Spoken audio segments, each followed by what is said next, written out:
Indigo airline पिछले एक हफ्ते से लगातार फ्लाइट रद्द करने को लेकर बड़ी मुश्किल में रही है, लेकिन अब धीरे धीरे स्थिति सुधरती हुई नजर आ रही है। कंपनी की अधिकतर उड़ानें अब दोबारा आसमान में उड़ रही हैं। फिर भी इंडिगो ने लगातार 8वें दिन भी 100 से ज्यादा उड़ानें रद्द करने का फैसला किया है। कंपनी की वेबसाइट के अनुसार 9 दिसंबर को भी अलग अलग एयरपोर्ट से 100 से ज्यादा फ्लाइट कैंसिल की गई है। इनमें चेन्नई, बेंगलुरु और तिरुवनंतपुरम जैसे बड़े शहरों की उड़ानें शामिल हैं। लगातार हो रहे इन कैंसिलेशन को लेकर सरकार भी अब गंभीर हो गई है। पिछले 7 दिनों में इंडिगो 4500 से ज्यादा उड़ानें रद्द कर चुकी है, जिससे लाखों यात्रियों की यात्रा प्रभावित हुई है। सरकार ने संकेत दिया है कि अब इंडिगो की कुछ उड़ानें कम की जा सकती हैं और उन स्लॉट्स को दूसरी एयरलाइंस को दिया जाएगा, ताकि यात्रियों को राहत मिल सके। दक्षिण भारत के कई एयरपोर्ट्स पर स्थिति सबसे ज्यादा खराब रही। केरल के तिरुवनंतपुरम में आज कई उड़ानें कैंसिल की गई। तमिलनाडु में 41 फ्लाइट्स को रद्द किया गया। बेंगलुरु एयरपोर्ट पर तो हालात और ज्यादा मुश्किल हैं। यहाँ इंडिगो ने 48 आने वाली और 63 उड़ान भरने वाली फ्लाइट्स रद्द कर दी।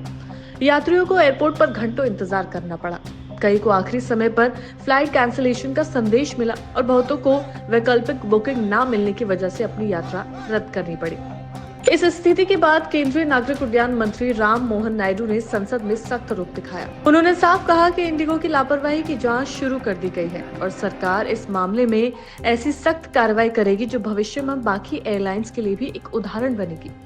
नायडू ने यह भी कहा कि भारत जैसे बड़े देश को कम से कम 5 बड़ी एयरलाइंस की जरूरत है और नई एयरलाइंस को शुरू करने का ये सही समय है। वर्तमान में इंडिगो भारत की सबसे बड़ी एयरलाइंस है और ये रोज 2200 से ज्यादा उड़ानें ऑपरेट करती है, लेकिन हालात को देखते हुए इन उड़ानों में कटौती का फैसला लिया जा सकता है। हालांकि कंपनी का दावा है कि 1800 से ज्यादा उड़ानें फिर से सामान्य रूप से चल रही हैं और अब उनका पूरा नेटवर्क लगभग ठीक हो चुका है। पर इंडिगो का कहना है कि उनकी 90% उड़ानें अब समय पर उड़ान भर रही हैं। रद्द हुई उड़ानों की वजह से यात्रियों की जेब पर भारी असर पड़ा है। इंडिगो ने बताया कि उसने अब तक 827 करोड़ रुपए यात्रियों को रिफंड के तौर पर वापस किए हैं। इसके अलावा एयरलाइन ने 4500 से ज्यादा गुम हुए सामान भी यात्रियों को लौटा दिए हैं। बावजूद इसके पिछले एक हफ्ते में एयरलाइन की विश्वसनीयता पर बड़ा सवाल खड़ा हो गया है, क्योंकि इतने बड़े पैमाने पर फ्लाइट रद्द होना पहले कभी नहीं देखा गया।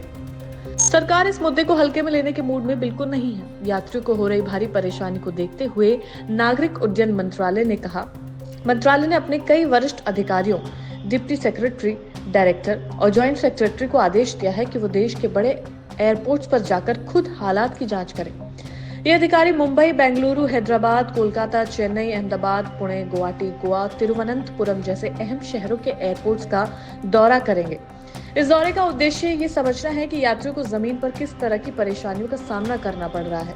कई एयरपोर्ट्स पर यात्रियों को लंबी कतारों में खड़ा होना पड़ा। कई को अपनी यात्रा अचानक रद्द करनी पड़ी और कई लोग अपने परिवार से मिलने, नौकरी के इंटरव्यू या जरूरी काम से जुड़ी यात्राएं मिस कर बैठे।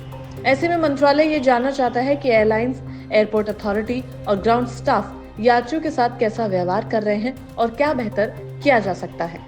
इस पूरे संकट की शुरुआत इंडिगो की उस लापरवाही से मानी जा रही है जिसमें वो नए FDTL नियमों यानी पायलट्स की ड्यूटी टाइम लिमिट के लिए समय पर तैयार नहीं हो पाया।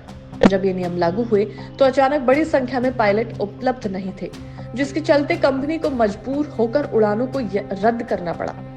एक्सपर्ट्स का कहना है कि एयरलाइंस को पहले से योजना बनानी चाहिए थी, लेकिन तैयारी नहीं होने की वजह से यात्रियों को इसका खामियाजा भुगतना पड़ रहा है। कुल मिलाकर इंडिगो का ये संकट भारत के एविएशन सेक्टर के लिए एक बड़ी चिंता का विषय बन चुका है।